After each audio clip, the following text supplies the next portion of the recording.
Hi, I'm David. I was formerly CEO at Oliver & Co Solicitors Limited. I and my colleague Kate sold Oliver & Co Solicitors on the 18th of October 2022 to an employee ownership trust. It basically allows all people at Oliver & Co Solicitors to have a share in profits.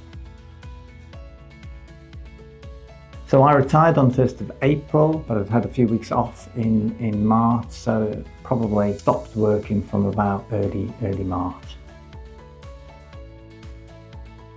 I've had a couple of holidays, so that's been quite nice. I'm going to the gym a lot more, so I go to a gym at least 3 times a week now. I played golf last week. First time I played golf in years, about 17, 18 years. It's a good social activity, and also you get a lot of exercise out of it. And I'm hoping to write a book on employee ownership.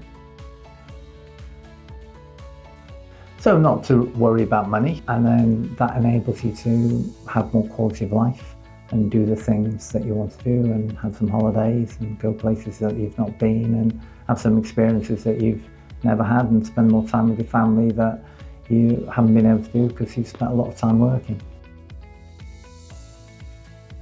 A number of years. I've worked with Clearcut for over 15 years. So during that time, I think I will have asked on many occasions, when can I retire? But it became more of a consideration into my 50s. So been thinking about it, I suppose, since early 50s. Well, I think Clearcut has amazing surroundings, and so it's nice now being retired. Normally I'd have to rush from the office to come to an appointment, so it's fabulous to be able to come here and have a little bit more time, and everyone at Clearcut always has been so friendly. Clearcut played a very important role because at the time that we were considering succession, we really didn't know which route to go down. So we were seeking financial planning advice at the time, and one of the routes that was discussed was employee ownership. I think we initially considered an employee benefit trust, which eventually led us on to considering transferring over to an employee ownership trust.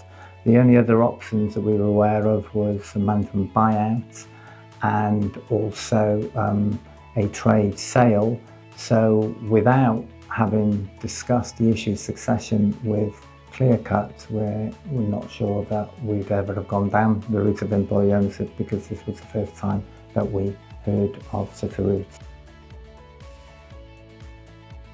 Well, very regular meetings, twice a year, to consider the investments, how the investments were doing, and then cash flow projections in terms of what I would be receiving and family would be receiving at certain points, an analysis of the expenditure, what we were spending at the time and what we would be spending in the future. So very detailed analysis, financial analysis, to enable us to see how much money we would need in order to support my retirement. I mean, my son has a girlfriend from Argentina, so I would quite like to go to Patagonia, and there's a Welsh-speaking area in Patagonia. So at some point, and she said she can help us with that might be one thing to do in the future.